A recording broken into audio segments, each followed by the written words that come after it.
Thought you'd appreciate seeing this. The Ruger Mark IV had a separation, a little threaded end cap came off.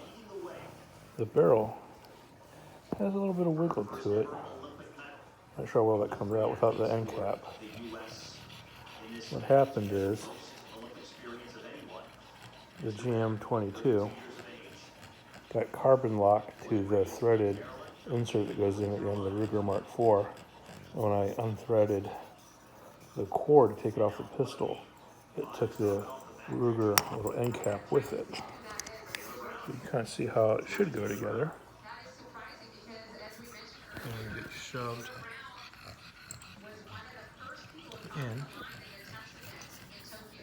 And believe it or not, it does actually thread back in, but I'll have to put it in with some thread locker. Tighten it up here.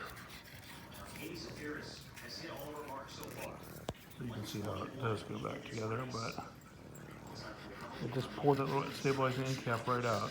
So it's just screwed in, so it looks like it'll need a little bit of blue or green Loctite.